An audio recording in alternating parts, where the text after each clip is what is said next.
that's a question, but yeah, that's an accurate comment. Chauncey, you asked, is STEM, science, technology, engineering, and math learning a good thing? No, STEM alone is not a good thing. You need STEAM. You need the arts and philosophy. Because what STEAM does is create what is called automatons. An automaton is a highly skilled individual who really doesn't have any philosophical, ideological, or ethical standing. So a lot of scientists will go out and create what is called ethno-specific pandemics. They create drone bombs and cluster bombs. They create surveillance systems, and they have no moral compunction. So when you look at educating an individual, if you create a highly skilled individual, but you don't teach them about the philosophies, you don't teach them ethics, you don't teach them critical thinking, you simply give them tools and materials, and they create all these wonderful technological instruments, but there is no real morality behind it. They're going to create instruments of warfare, death, distraction, surveillance, bondage. So I do not want my child to simply have a technological education so that he becomes an automaton. I want my child to know about poetry. I want my child to know about philosophy. I want my child to be able to look at a African art or Renaissance art and be able to contemplate the unseen, the unknown.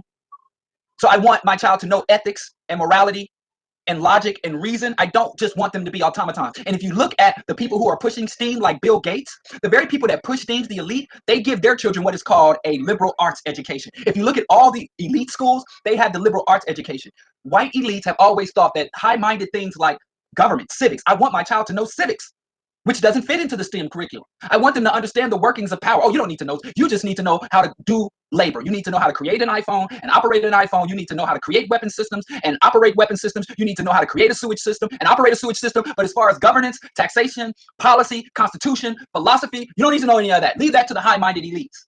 So I think STEM is another hustle. And they were like, if you learn STEM, you'll get a good job. But that's another hustle because everybody goes to STEM. And then capitalism is all about scarcity.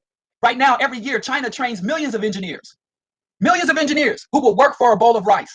And in India right now, they train hundreds of thousands of coders and programmers. And then at the same time, they tell us to learn STEM. They're talking about we're going to globalize the economy. So you got to compete with all these other educated people from all over the world who have a lower standard of living and lower income requirements and lower material expectations.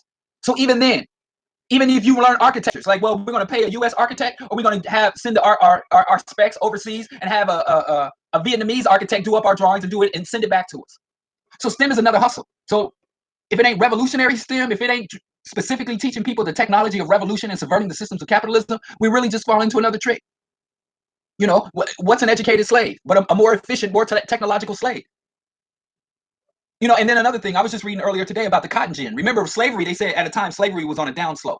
But then they invented this new technology that made cotton growing more profitable because they had a machine instead of by hand. They were able to separate the cloth and weave, and the textile industry boomed. And so chattel slavery that was on a decline, due to technological advances, the oppression ballooned and went skyrocketed. So there's nothing inherently liberating about technology. Technology can be oppressive, but technology is really neutral. So what makes technology good or bad is the people's consciousness. And where do you get consciousness in STEAM? You literally in this country can get a PhD in computer programming and computer science and not to have to take 1 credit hour of ethics.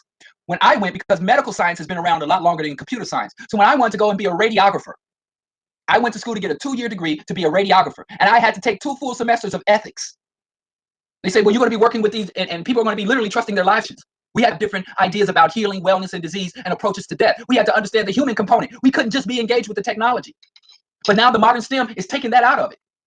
You know, you want your programmer, coder, technician, engineer to think about the societal, historical implications of their technological work. And they can't do that if they've only learned STEAM all their damn life. They've been moving numbers and images on screens their whole life and never stepped back to contemplate, to philosophize.